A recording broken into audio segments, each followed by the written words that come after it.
எல்லாம் வல்ல இறைவனுடைய திருவடிகளை என்னுடைய மனமொழிமைகளால் போற்றி பணிகின்றேன். பட்டிமண்டபத்திலே பேச வருகை தந்திருக்கக்கூடிய பேச்சாளர் பெருந்தகைகளுக்கு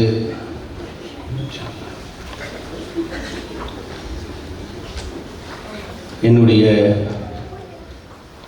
அன்பு சார்ந்த நன்றியையும் வணக்கத்தையும் வாழ்த்துக்களையும் தெரிவித்து மகிழ்ச்சி அடைகிறேன். சபையிலே கூடியிருக்கிற அறிஞர் பெருமக்கள், பெரியோர்கள், தாய்மார்கள் அத்தனை பேர்களுக்கும் என்னுடைய அன்பு சார்ந்த வணக்கங்கள். முன்பு நடந்த நிகழ்விலே தலைமை உரை, தொடக்க உரை, வாழ்த்துரை என அரிய உரைகளை எல்லாம் செய்து அமர்ந்திருக்கக்கூடிய பெரியோர்களை போற்றுகின்றேன். அற்புதமான முறையிலே முன் நடந்த நிகழ்ச்சியிலே பேசிய இளையோருக்கு என் வாழ்த்துக்கள்.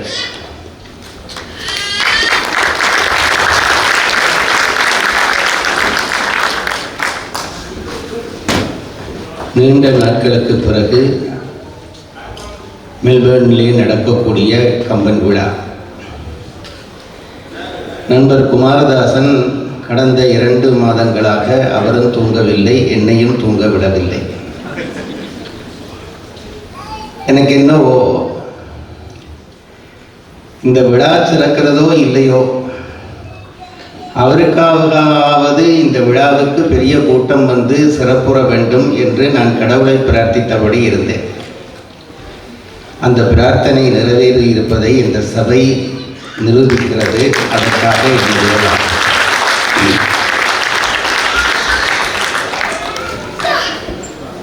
தொடக்க உரையாக நான் எதை சொல்வது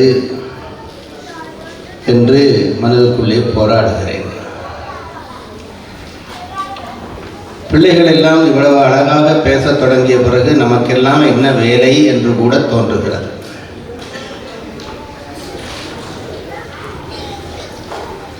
தமிழ் வாழ வேண்டும், இதுதான் நம் எல்லோருடைய நோக்கம். ஏன் தமிழ் வாழ வேண்டும் என்றால், தமிழ் என்பது தனியே ஒரு மொழி அல்ல. அதற்குள்ளே நீண்ட காலமாக இந்த உலகத்தில் வாழ்ந்த ஒரு இனத்தினுடைய அடையாளங்கள் பலவிதத்திலும் பொழிந்து கிடக்கிறது.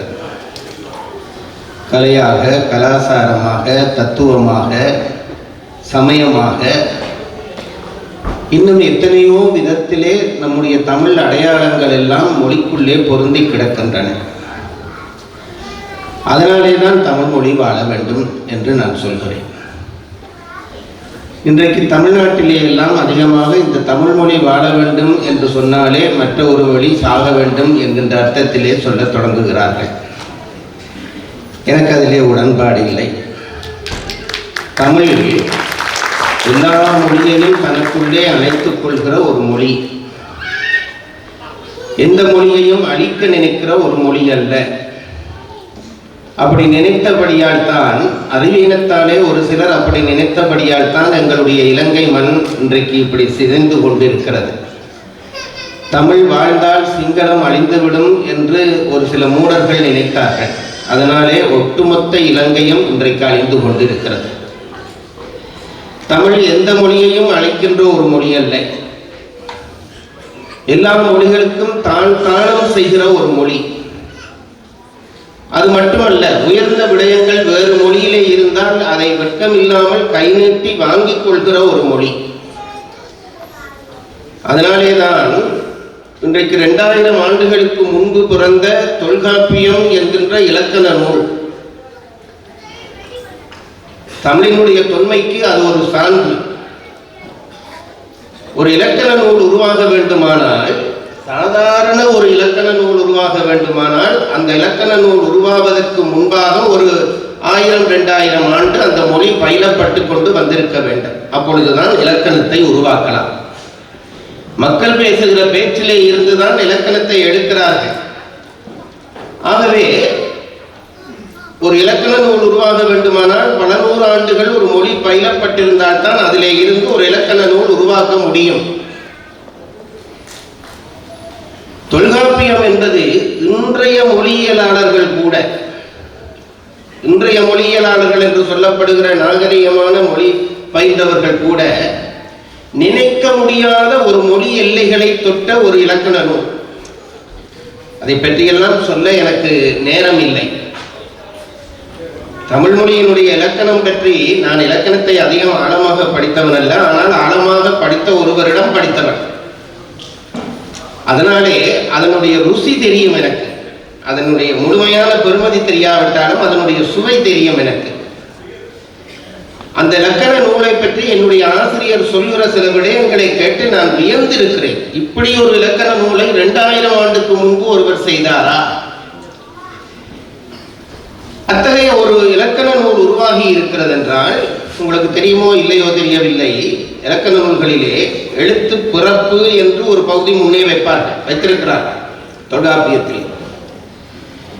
அது என்ன எழுத்து பிறப்பு என்று கேட்டால், நம்முடைய நாம் பயில்கிற தமிழ் எழுத்துக்கள் எங்கே இருந்து அது உதிக்கின்றன.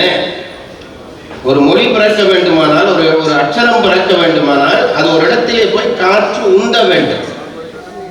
நம்முடைய உடம்புக்குள்ளே வயிற்றுக்குள்ளேயோ எங்கேயோ ஒரு இடத்திலே போய் காற்று உந்தி மேலெழுப்பி வர வேண்டும். அப்படி மேலெழுப்பி வருகிற பொழுது மேலே 4 கருவிகள் இருக்கின்றன.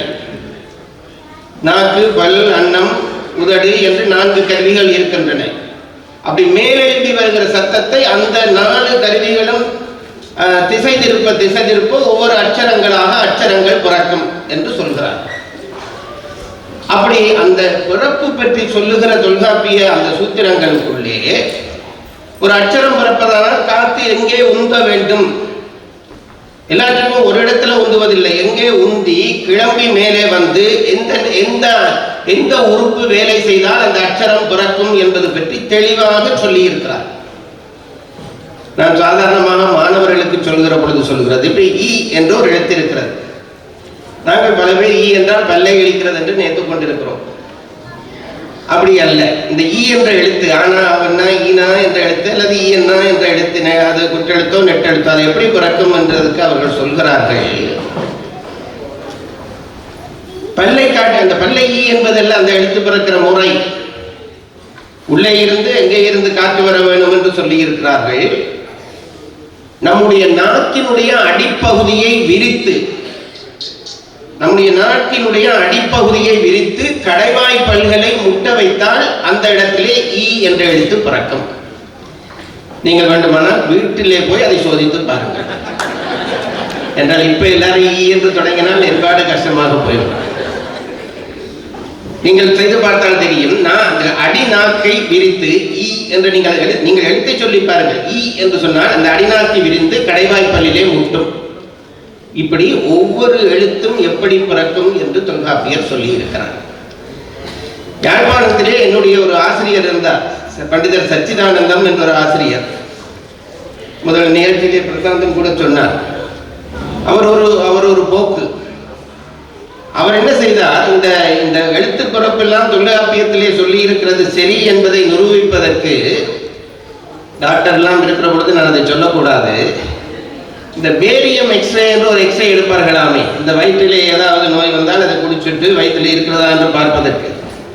அவர் ஒவ்வொரு அச்சரத்துக்கும் பேரியம் குடித்து அந்த கூளை குடித்து விட்டு ஒவ்வொரு அச்சரத்தையும் முறைப்படி உச்சரித்து தொல்காப்பியர் சொன்ன இடத்திலே தான் காற்று உந்துகிறது, அப்படித்தான் விரிகிறது என்பதை நிரூபித்து காட்டினார். இப்படி கொஞ்சம் பேர் கொஞ்சம் பைத்தியங்கள் இருக்கிறார்கள். அதனாலேதான் இன்றைக்கு வரைக்கும் தமிழ் இருக்கிறது. நான் இதை ஏன் சொல்கிறேன் என்றால், அப்படிப்பட்ட தொல்காப்பியரே தமிழ் சொற்களை சேர்கிற பொழுது திசை சொற்கள் என்று ஒரு பகுதியை ஏற்றுக்கொண்டார். திசை சொற்கள் என்றால் வேறு திசைகளிலே இருந்து வருகிற மொழிகளிலே இருந்து நமக்கு தேவையான சொற்களை நாம் எடுத்துக்கொள்ளலாம் என்று அவர் அதற்கு அனுமதி தருகிறார். திசை சொற்கள் என்று அவற்றுக்கு பெயர். அதை தமிழ் மொழியோடு கலக்கிறார், தமிழ் மொழிக்கு உரித்தான மொழியாக ஆக்குகிறார். இன்றைக்குத்தான் அதி தூய்மை பேசுகிறவர்கள் அந்த மொழிக்கான சொல், இது அக்கான சொல் என்று எல்லாம் கழிப்பதற்குத்தான் நிற்கிறார்கள், கூட்டுவதற்கு இல்லை. கழிப்புத்தான் இன்றைக்கு வாழ்க்கை. அதனாலேதான் நாங்கள் மனிதர்கள் பிரிந்து கொண்டே இருக்கிறோம். சொற்களையும் தனக்குள்ளே கூட்டிக் கொண்ட மொழி தமிழ் மொழி. வடமொழியிலே இன்றைக்கு இந்த பிராமணர்களுக்குள்ளே இருக்கிற கோபம் எல்லாம் வடமொழி மேலே ஏறி தமிழ்நாட்டிலே அது வடமொழி என்றாலே ஏதோ நமக்கு ஆகாதது என்பது போன்ற ஒரு எண்ணம் இருக்கிறது. தொல்காப்பியர் இந்த திசை சொற்கள் என்ற எடுத்த சொற்களை விட வட சொல் என்று ஒரு சொல்லை தனியே தனக்குள்ளே எடுத்துக்கொள்கிறார். அது அவ்வளவு முக்கியமானது என்கிறார். ஆகவே தமிழ் மொழி யாரையும் அழிக்கிற மொழி அல்ல, எல்லாரையும் ஈர்க்கிற மொழி. நான் அதனால்தான் சொல்லுகிறேன், தமிழ் வாழ்ந்தால் நாம் வாழ்வோம், நாம் வாழ்ந்தால் உலகம் வாழும். இதை நம்புங்கள், இதை நீங்கள் உறுதியாக நம்பலாம். நீங்கள் எல்லாரும் வெளிநாடுகளிலே இருந்து இந்த மண்ணுக்கு வந்திருக்கிறவர்கள். இந்த மண் உங்களுக்கு பல உதவிகள் செய்து உங்களை இங்கே அழைத்திருக்கிறது. உங்கள் வாழ்க்கை தரத்தை எவ்வளவோ உயர்த்தி விட்டிருக்கிறது. இந்த மண்ணுக்கு நீங்கள் நன்றியுடையவர்களாக இருக்க வேண்டும் என்பதிலே எந்த சந்தேகமும் இல்லை. நான் நான் நான் சாதாரண கிராமத்தில் வாழ்ந்தவன். நேற்று கூட டாக்டர் அவர்களோடு பேசிக் கொண்டிருந்தேன் கிராம வாழ்க்கை பற்றி. எனக்கு தெரியும், கிராமத்திலே எங்கள் கிராமங்களிலே இருந்த வறுமை தெரியும், அந்த வறுமைக்குள்ளேயும் இருந்த வாழ்வு தெரியும். நீங்கள் சொன்னால் நம்ப மாட்டீர்கள். எங்கள் கிராமம், எங்கள் வீடு ஓரளவு வசதியாக இருந்த வீடு. எல்லாரும் உறவினர்கள் தான், ஒருவரும் புறத்தியார்கள் இல்லை. அந்த எங்களுடைய யாழ்ப்பாணத்திலே அதை ஒழுங்கை என்று சொல்வோம், ஒரு சந்து. அதுக்குள்ளே வேறு ஒருவர் வந்து குடியேற முடியாது. முழுவதும் நாங்கள் தான், எங்கள் மாமா மச்சான் அப்பா அப்பா இப்படி ஒரு கூட்டம் தான் அங்கே இருக்கும். இந்த கூட்டத்தோடு வாழ்ந்த காலத்திலே எனக்கு தெரியும், இந்த வறுமையினுடைய உச்சம். நான் இங்கே எல்லாம் வந்து செல்வத்தினுடைய உச்சம் காண்கிறேன், வறுமையினுடைய உச்சம் பார்த்திருக்கிறேன். காலையிலே எங்களுக்கு ஒரு மாமி இருந்தார். அந்த மாமி அதிகாலையிலே வருவார். நான் சொல்வது கிட்டத்தட்ட 70 தொடக்கம். அந்த காலத்திலே ரொம்ப நானே என்ன ரொம்ப பிள்ளையாரு நினைச்சிடாதீங்க. 70-75 இந்த நடக்கிறது. அதிகாலையிலே எழும்பி 6 மணிக்கு அந்த அம்மா வருவார். அவரிடம் மொத்தமே ஒரு 2 சேலை தான் இருந்தது எனக்கு தெரியும். ஒன்று உடுப்பார், துவைச்சு போடுவார், மற்றது உடுப்பார். இப்படிதான் இருந்தது அவர்கள் வாழ்க்கை. அவர்கள் போடுகிற அந்த ரவிக்கு இருக்கிறதே பிளவுஸிலே கிழிஞ்சு தையல் இல்லாமல் நான் பார்த்ததில்லை. அந்த குடும்பத்தை இழிவு செய்ய நான் சொல்வதாக தயவு செய்து யாரும் நினைக்காதீர்கள். எப்படி இருந்தது எங்கள் மண் என்பதை சொல்வதற்காக இருக்கிறேன். அந்த அம்மா வருவார். காலையிலே வருகிற பொழுது கையில ஒரு சிரட்டை கொண்டு வருவார். எங்க அம்மாவுக்கு பேர் குடமணி. குடமணி இது கூப்பிட்டு கொண்டு வருவார். கையில சிரட்டை இருக்கும். எனக்கு நான் சின்ன பிள்ளை, அந்த கிராமத்துக்கு போன புதுசு. இவர் என்ன சிரட்டை கொண்டு வர்றாருன்னு பார்த்தா நான் ஏதோ கரையா கடனா வாங்க வந்திருக்கிறாருன்னு நினைச்சேன். அந்த நாட்கள்ல அதெல்லாம் ஒன்றும் தப்பில்லை. இப்ப வசதி கூடினால ஒருத்தனும் ஒன்னொருத்தன்ட்ட ஒன்றும் வேண்டுறான் இல்லை, வேண்டினா மானம் போயிருமா. எங்க ஊர்ல அப்படியே இல்லை பாருங்க. நாங்க வாழ்ந்த காலத்துல எங்க வீட்டுல, எங்க வீடு இப்படி, எங்க சின்னம்மா வீடு இப்படி, நடுவுல வேலி, இங்க இந்த கிணத்துக்கரை. நாங்கள் எங்க அம்மா சமைச்ச சமையல் பிடிக்காட்டி ஸ்கூலால வந்து ஓடி போய் அந்த கிணத்துக்கு கட்டில ஏறுவோம். ஏறி சின்னம்மாவை கூப்பிட்டு, சின்னம்மாட்டுக்கு என்ன கறின்னு கேட்போம். அவ சொல்லுவா, இந்த தட்டில கொஞ்சம் போட்டு தான் கொண்டு கொடுப்போம், பாக்கி கொண்டு வருவோம். அது மாதிரி அவர்கள் வீட்டு பிள்ளைகள் எங்க வீட்டுல வாங்குவார்கள். இதுல மானம் ரோசம் ஒண்ணும் ஒருத்தரும் பார்க்கறது இல்லை. இப்ப காசு வசதி எல்லா இடமும் குடிக்குது. ஒருத்தனும் ஒன்றும் கொடுக்கிறானும் இல்லை, வாழ்றானும் இல்லை. உறவு சிதைந்திருக்கிறதை சொல்கிறேன். நான் சொன்னேனே, அந்த அம்மா காலமையில் அந்த சிரட்டை கொண்டு வருவான்ட்டு. நான் இந்த கதையெல்லாம் சொன்னோடனே நீங்க நினைப்பீங்க கறி வாங்க வந்து. இல்லை, அந்த அம்மா என்னத்துக்கு வரும் என்று கேட்டால், காலையில வந்து எங்க அம்மா பேரை சொல்லி, குளமணி நெருப்பு தணல் 2 மூட்டு தாண்டு. நம்புவீங்களா? நெருப்பு தணல், இந்த உங்களுக்கு தணல் புரியுங்கள்ல, அதாவது விறகு மூட்டினா அந்த நெருப்பு துண்டுகள் இருக்குங்களே, நெருப்பு தணல் கொஞ்சம் தாண்டு கேட்கும். ஏனென்றால் அந்த வீட்டிலே அடுப்பு மூட்டுவதற்கு நெருப்பு குச்சி கிடையாது. உங்களால் அந்த வறுமையை சிந்திக்க முடிகிறதா? அதுவும் இங்க பிறந்த பிள்ளைகளாலே இதை நினைத்து பார்க்க முடியுமா? நெருப்பு குச்சி கிடையாது சார். நெருப்பு தணல் 2 மூட்டு வேண்டி கொண்டு போய் அதை போட்டு 2 கண்ணாடியை வச்சு இதை வச்சு ஊதித்தான் அந்த வீட்டில் அடுப்பு மூட்டுவார். இன்றைக்கு பார்க்கிறேன் அந்த பிள்ளைகள் எல்லாம் இன்றைக்கு நல்லா ஒவ்வொரு நாட்டிலே இருக்கிறார்கள், வெளிநாடுகள் எல்லாம் வசதியாக இருக்கிறார்கள். ஆனால் அந்த உறவு நெருக்கம் இல்லாமல் போய்விட்டது. வசதி கூட கூட உறவு நெருக்கம் குறைந்து கொண்டே போகிறது. வறுமை கூட கூட உறவு இருந்தது. எனக்கு அதான் பெரிய ஆச்சரியம். அப்படிப்பட்ட மண்ணிலே வாழ்ந்தவர்கள் நாங்கள், அந்த வறுமைக்குள்ளே வாழ்ந்தவர்கள். அந்த மண்ணிலே வாழ்ந்த நம்மை இன்றைக்கு இந்த நாடு உங்களை எல்லாம் உயர்த்தி இப்படி வாழ வைத்திருக்கிறது, உயர்த்தி வாழ வைத்திருக்கிறது. நான் சொல்ல கேட்கிறது உண்டு, அவன் அந்த தருவான், இதை தருவான், எங்களுக்கு விழா நடத்துறதுக்கு காசு தருவான், கோயில் நடத்துறதுக்கு காசு தருவான், என்னென்னத்துக்கோ காசு தருவான் எல்லாம் சொல்றீர்கள். சரி, வேண்டுற சாதி தானா நம்ம சாதி? கொடுக்கிற சாதி இல்லையா? இந்த மண்ணுக்கு நீங்கள் என்ன கொடுத்து விட்டு வரப்போகிறீர்கள்? இதுதான் என் கேள்வி. பிள்ளைகளுக்கு படிக்க ஸ்காலர்ஷிப் தந்தான், அங்க படிப்பு தந்தான், வீடு தந்தான், வீடு இல்லாதவர்களுக்கு அது தந்தான், காசு தந்தான், எல்லாம் தந்தான். உங்களுக்கு தெரியுமா, கடவுள் நம் கைகளை ஏன் இப்படி படைக்கவில்லை? இப்படி கைகளை இப்படி படைத்திருக்கலாமே, இப்படி இப்படி நடக்கிற மாதிரி கைகளை இப்படிதான் படைத்தான். ஏன் தெரியுமா? வாங்காதே குடு என்பதற்காகத்தான் கையை இப்படி படைச்சிருக்க. வாங்குகிற இனம் இல்லை தமிழ் இனம், கொடுக்கிற இனம். நீங்க வாங்கினதுல தப்புன்னு சொல்ல இல்லை, ஏதோ தேவை வந்தது, வசதி வந்தது, வந்து விட்டோம், வாங்கினோம். சரி, வெறுமனே வாங்கிவிட்டு வந்தால் அழகா? நீங்கள் இந்த மண்ணுக்கு எதுவும் கொடுக்க வேண்டாமா? இந்த நாட்டு மக்களுக்கு நீங்கள் எதுவும் கொடுக்க வேண்டாமா? வாங்கினோம் வாங்கினோம் வாங்கினோம் என்று இந்த லிஸ்டே சொல்லிக் கொண்டிருக்க போகிறீர்களா? நான் கேட்கிறது உண்டு, இந்த மண்ணுக்கு நீங்கள் ஏதாவது கொடுக்க வேண்டும் என்றால் எதை கொடுப்பீர்கள்? நான் சொல்லுகிற ஒரே பதில், தமிழை கொடுங்கள், தமிழை கொடுங்கள். நான் சும்மா ஏதோ இது ஒரு கம்பன் விழா மேடையில பேச வேண்டும் என்பதற்காக, நீங்கள் கைதட்ட வேண்டும் என்பதற்காக நான் இதை சொல்லவில்லை. அப்படியெல்லாம் பேசின காலம் எனக்கு முடிஞ்சு போச்சு. இனி அப்படி பேச எனக்கு விருப்பமும் இல்லை. நான் சொல்வது என் ஆத்மாவிலே இருந்து வருகிற பேச்சு. நீங்கள் இந்த மண்ணுக்கு ஏதாவது கொடுத்து விட்டு வாருங்கள், அப்பதான் நீங்கள் தமிழன். தமிழன் என்று சும்மா சொன்னா போதுமா? பொட்டு வச்சுட்டேன் தமிழன், வேட்டி கொடுத்துட்டேன் தமிழன், கொண்டா வெட்டிட்டேன் தமிழன், இப்படி சொன்னா போதுமா? அது ஒன்றும் தமிழ் அல்ல. தமிழுக்கென்று சில பண்புகள் இருக்கிறது.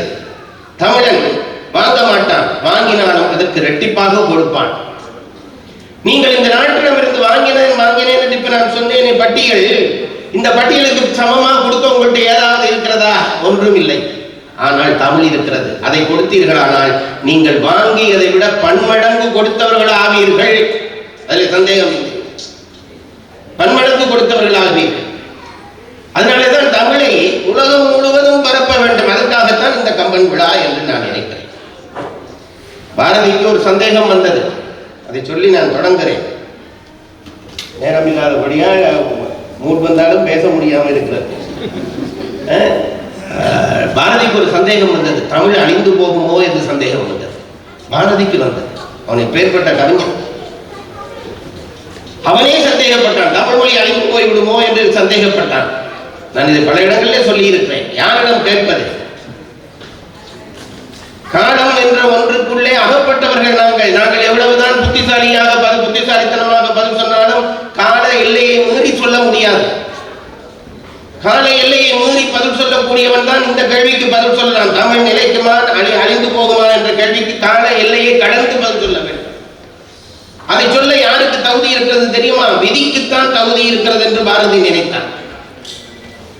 விதிக்குத்தான் தமிழக அந்த தகுதி இருக்கிறது என்று நினைத்த பாரதி விதியை பார்த்து அந்த கேள்வியை கேட்கிறான். விதியே விதியே, தமிழச்சாதியை என் செய்ய கருதி இருக்கிறாயடா. இந்த தமிழ்ச்சாதியை நீ என்ன செய்ய போகிறாய்? அவனுக்கு என்ன சந்தேகம் என்றால், தமிழ்ச்சாதி போற போக்க பார்த்தால் இருக்கும் போலவும் இருக்கு, இருக்காது போலவும் இருக்குது. இந்த படத்தில் சொல்ற வரும் வராது என்று, அது மாதிரி தமிழ்ச்சாதி இருக்கும் போலவும் இருக்குது, இருக்காது போலவும் இருக்குது. ரெண்டு எல்லை தொட்டு காட்டினான் பாரதி.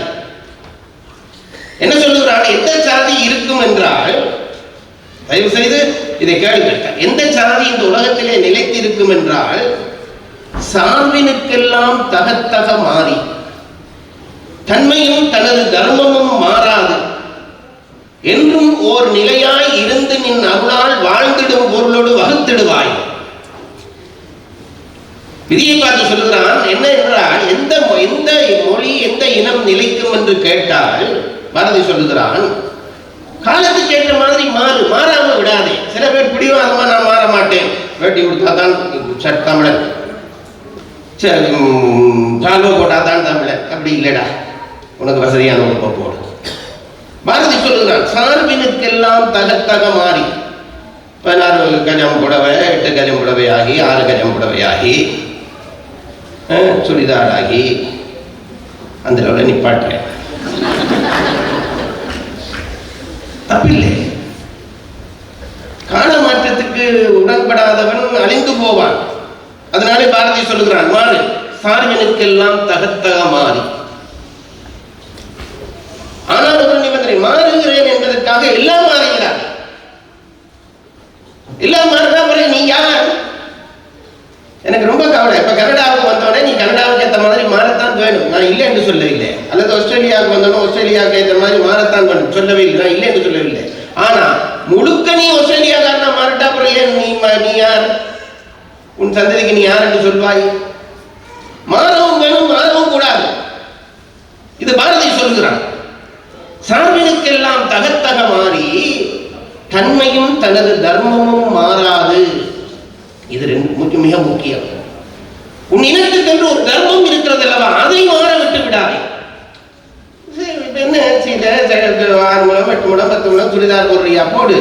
என்ன நம்ம உடையினுடைய தர்மம் எப்படி இருந்தது? பெண்கள் உடல் அங்கங்களை அதிகம் வெளிக்காட்டி மற்றவர்களுக்கு இச்சை ஏற்படுத்த வேண்டாம். இதுதான் எங்களுடைய உடையினுடைய அமைப்பு. சேலை என்றால் அப்படித்தான் சேலையை உடுத்தாங்க. சரி, இப்போ ஆபீஸுக்கு போகணும், அதை எங்களுக்கு கொடுக்க மாட்ட வேண்டாம், சுடிதார் போட, அது ஒன்றும் இல்லை. அது அதையே தான் செய்கிறது. உடை மாறி விட்டதை தவிர அதனுடைய தர்மம் மாறவில்லை. இதை சொல்லுகிறான் பாரதி.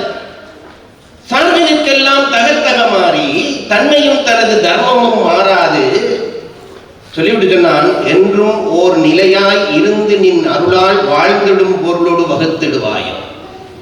இப்படி இருக்கிற மொழி உன் அருளாலே காலம் கூறாகவும் பாடும். இது சொல்லிட்டு அப்படி மெட்ட பக்கம் போனான். மெட்ட பக்கம் சொன்னான், தோற்றமும் புறத்து தொழிலுமே காத்து. சில பேர் இருக்கிறார்கள், வெளிப்படையா அந்த தங்களை சும்மா அந்த வெளிவேஷத்துல நல்லா காட்டுவாங்க. வெளிவேஷத்துல நான் திருநூறு பூசிருக்கேன், நான் சைவம். திருநூறு பூசுறதுல இல்லை சைவம். அது திருநூறு ஒன்றாக இருக்கலாமே தவிர சைவம்ங்கிறது இங்கே இருக்கு. சில அடையாளங்களை மட்டும் பிடித்துக் கொண்டு, புலிவாதம் பிடித்துக் கொண்டு அதை பற்றி கொண்டு இருப்பது அப்படி இல்லை. தோற்றமும் புறத்து தொழிலுமே காத்து மற்ற உள்ளூர் தர்மமும் உண்மையும் மாறி சிதைவுற்று அழியும் பொருள்களில் சேர்ப்பாய். அப்படி இருக்கிற இனம் அழிஞ்சு போங்க. இப்படி கேட்டுக்கொண்டு வந்த பாரதி கடைசியாக ஒரு தீர்ப்பு சொல்லுகிறான். என்ன தீர்ப்பு சொல்லுகிறான்? தமிழினம் அழியாது. அவனுக்கு அது பல பிரச்சனை சொல்லுகிறான். ஆப்பிரிக்கத்து காப்பிரி நாட்டிலும் தென்முலை எடுத்த தீவுகள் பலவிலும் பரவி வழிய தமிழச்சாதிதான் தடியுதை உண்டும் காலுதை உண்டும் பெண்டினை மிலேச்சர் பெருத்துடர் பிரித்திடர் போராத செத்திடும் செய்தியும் தடி அப்படி அடிச்சு தள்ளுறான். அவன் காலத்திலையும் அப்போ ஓடினார்கள். அங்கெல்லாம் தமிழர்கள் பட்ட பாட்டை சொல்றான். சொல்லிட்டு சொன்னான், எல்லாம் இவையெல்லாம் கண்டும் எனதுளம் கலங்கிலேன். எல்லா இடத்திலும் தமிழினம் போய் படாத பாடுபடுகிறது, ஆனாலும் எனக்கு கவலை இல்லை. இவையெல்லாம் கண்டும் எனதுளம் கலங்கிலேன். ஏன் கலங்கவில்லை என்றதுக்கு அவன் சொன்ன பதில், அதை மட்டும் சொல்லி நான் முடிக்கிறேன். என்ன சொன்னான் தெரியுமா? 3 புலவர்களையும் 2 குணத்தையும் விடாத வரைக்கும் தமிழினம் இந்த உலகத்திலே வாழும். இதுதான் பாரதி சொன்ன தீர்ப்பு. 3 புலவர்களை கைவிடாத வரைக்கும் தமிழினம் வாழும். 2 குணத்தை விடாத வரைக்கும் தமிழினம் வாழும். அது என்ன 2 குணம் என்று கேட்டால் அவன் சொன்னான், தெய்வம் மறவா, செய்யும் கடன் கொலையா. தமிழினத்துக்கு அடியிலே வேர்ல இருக்கிற ஒரு குணம், கடவுளை அவன் மறக்க மாட்டான்.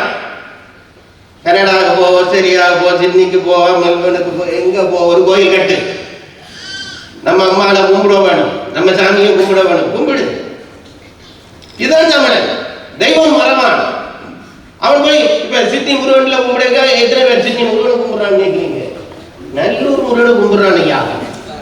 அவனுக்கு நல்லூர் முருகன் தான் அதில் தெரிகிறான். அதைத்தான் சொல்லுகிறார், தெய்வம் மறவான். தமிழன் எங்க போனாலும் கடவுளை மறக்க. அது 1000 பெரியார் வரட்டும், 1000 மார்க்ஸ் வரட்டும், 6 வந்தாலும் சாமிய கடவுளை மறக்க மாட்டான். வெளிப்படையாவே சொல்றேன். எல்லாம் ஒன்றுதானே பார்த்தார்கள், 50 வருஷமா ஒன்றுதானே பார்த்தார்கள். ஓடி ஓடி ஓடி செய்த முயற்சியை சமயம் இருந்து வெண்டது. அதான் இன்றைக்கு இருக்கிற முடிவு. இருந்து வெண்டது. அது ஓட இல்லை, அது சும்மா இருந்தது. எல்லாம் ஓடி போய் அவங்க காலையே வந்து விழுந்தாச்சு. நான் சொல்றது உங்களுக்கு புரியுதுங்களா? அதுதான் அவர் சொல்லுகிறார், கடவுளை மறக்க மாட்டான். இது தமிழனுடைய அடி வேர் குணம். அடுத்தது, நன்றி மறக்க மாட்டான். தமிழன் நன்றி மறக்க மாட்டான். ஏதாவது ஒருவரிடம் ஒரு உதவி பெற்றால் ஆயுள் காலம் வரை அதை நினைத்திருப்பான். ஆயுள் காலம் வரை நினைத்திருப்பான். தன்னுடைய கடமைகளை செய்வதிலே அவன் ஒரு நாளும் தவறுவதில்லை. ஒரு நாளும் தவறுவதில்லை. அது இப்பதான் கொஞ்சம் காலமா நாங்கள் நாசமாகி கொண்டிருக்கோம் இந்த வெளிநாடுகளை பார்த்து. யாழ்ப்பாணம் இப்ப நல்லா வளர்ந்துட்டுன்றான். என்ன வளர்ந்துட்டு கேட்டா, இப்ப 25 அநாத இல்லம் உண்டாக்கி போட்டாங்க. பைத்தியக்காரா, 25 அநாத இல்லம் உருவாக்கி போட்டாரா. அது மாதிரி இப்ப வயோதிபர் இல்லம் 10 வந்துட்டு முந்தி இல்லை என்றான்.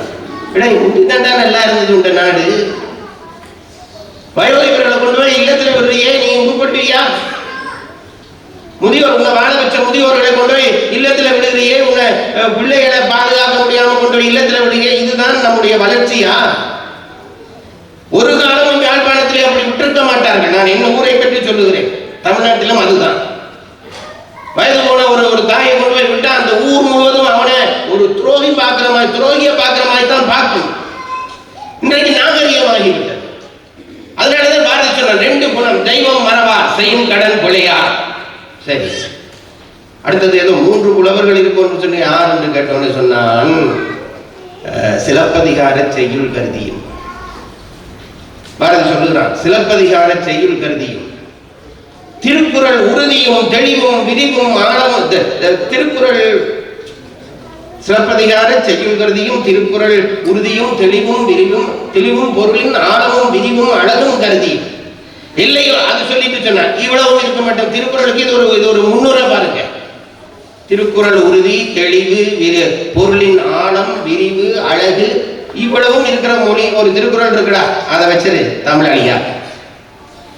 அதுக்கு சொன்னான், எல்லையொன்றின்மை எனும் பொருள் அதனை கம்பன் குறிகளால் காட்டிட முயலும் முயற்சி கருதியும் நான் தமிழ்ச்சாதியை அமரத்தன்மை கொண்டதென்று உறுதி கொண்டிருந்தேன்.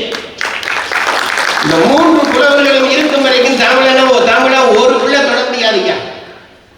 தமிழை ஒருத்தர் தொட முடியாது. சிலப்பதிகாரத்தை அழிக்காம பாதுகாத்துக்கொள், தமிழ் அழியாம நிற்கும், தமிழன் அழியாம நிற்பான். அதுபோல திருக்குறளை பாதுகாத்துக்கொள், தமிழ் நிற்கும், தமிழன் நிற்பான்.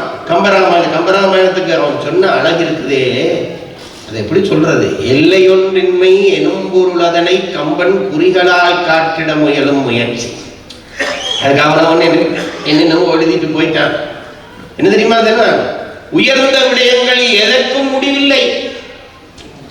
கடவுளுக்கு மட்டும் என்று நினைக்காத, கடவுளுக்கு மட்டும்தான், கடவுளுக்கு முடிவில்லை, அது நமக்கு தெரியும். சரி, அன்புக்கு முடிவுண்டா? காதலுக்கு முடிவுண்டா? தியாகத்துக்கு முடிவுண்டா? ஒன்றுக்கு முடிவில்லை சார்.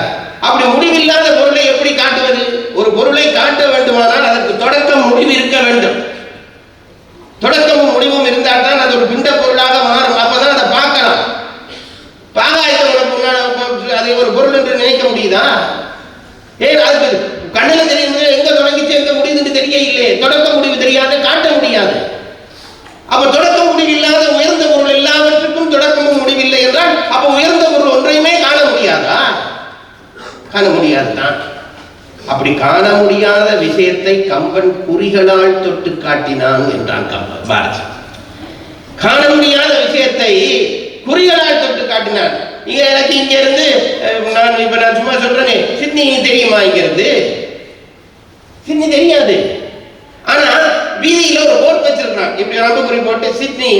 சும்மா நான் சொல்றேன், இங்க இருந்து அப்படி வச்சு போயிருப்பான்னு தெரியல, போர்ட் வச்சிருக்கான். அப்ப என்ன தெரியுமா? சிட்னியை இவன் குறிகளால் காட்டுகிறான். இப்படி போனா அப்படி போனா அங்க போயிடலாம். கம்பன் செய்த வேலை என்ன தெரியுமா? உயர்ந்த விஷயங்கள் எல்லாவற்றையும் குறிகளால் தொட்டு காட்டி விட்டு போனான். அதை தொட்டுட்டா அந்த உயர்ந்த விஷயங்கள் எல்லாவற்றையும் நாம் வாங்கிக் கொள்ளலாம். வேற இனத்திடம் இப்படி ஒரு நூல் இருக்கிறதா? வேற இனத்திடம் ஒரு நூல் இருக்கிறதா? ஒன்றுதான் நம்மிடம் இருக்கிறது. நல்லா அள்ளி கொடுங்கள். கம்பன் என்ற நமக்கு ஒரு புலவன் இருக்கிறான், அவன் ராமாயணம் செய்திருக்கிறான். நான் உங்களுக்கு ஆங்கிலத்திலே சொல்றேன் என்று சொல்லுங்கள். என்னுடைய வாழ்க்கையில எனக்கு பெரிய கவலையே நான் இங்கிலீஷ் படிக்காம விட்டுட்டேனே என்றது. எனக்கு ஆசை இங்கிலீஷ்ல ராமாயணம் சொற்பொழிவு செய்யணும். என்ன எங்களா இருக்கிறது போதாது இல்லைங்க. இந்த பிள்ளைகள் எல்லாம் இங்கிலீஷ் பேசுற பொழுது எனக்கு ரொம்ப மகிழ்ச்சி. சும்மா இங்கிலீஷ் பேசி உனக்கு ஒரு பெருமையும் பெறாதா? உன்னை விட அந்த ஊருக்காரன் அழகா பேசுவான், உன்னை விட அழகா பேசுவான். அவனுக்கு துறவியே இங்கிலீஷ்ல வந்திருக்கிறான். நீ படிச்சுட்டு இப்ப சில பிள்ளைகளை பார்க்குறான், அவர்கள் அந்த ஆக்ஷன்ல பேசுவார். அதாவது இந்த ஊர் ஆக்ஷன்ல பேசுவார்களா இங்கிலீஷ் பேசுனா அது ஒரு பெருமையா? மொழியில அது ஒரு பெருமையும் இல்லை. மொழியில நீ என்ன சொல்றன்றதான் பெருமை. இப்ப இந்த பிள்ளைகளை நான் பேசிச்சதுலே சும்மா இந்த வார்த்தைகளுக்கு நான் பாராட்ட இல்லை, அந்த வார்த்தைகளிலே இருக்கிற கருத்துக்கு தான் பாராட்ட வேண்டும். இப்ப எங்க ஊர்ல இந்த ஸ்வீப் டிக்கெட் விற்பான், இந்த சிங்களவங்க ஸ்வீப் டிக்கெட் விற்பான். அவனுக்கு சொல்லுற மாதிரி வேறு எதிர்க்கும் வராது. எந்த கண்ட கண்ட கண்ட பண்ட பண்ட பண்டாயிடுவான். எல்லாம் அடுக்கு சொல்ல அடுத்து விடுவான். அதுக்காண்டி அவனும் சிங்கள அறிஞனால நடக்க முடியுமா? சொல்லுகிற மொழி அல்ல, மொழியிலே சொல்லுகிற கருத்து முக்கியம். அப்படி ஆழமான எல்லையில்லாத பொருள்களை காட்டிய கம்பன் என்று ஒருவன் நம்மிடம் இருக்கிறான். நான் உங்களிடம் கடன்பட்டிருக்கிறேன். ஆஸ்திரேலிய மக்களே, உங்களிடம் கடமைப்பட்டிருக்கிறேன். நான் கடன்பட்டு விட்டு வெறுங்கையோடு போக மாட்டேன், அள்ளிக்கொண்டு போக மாட்டேன்.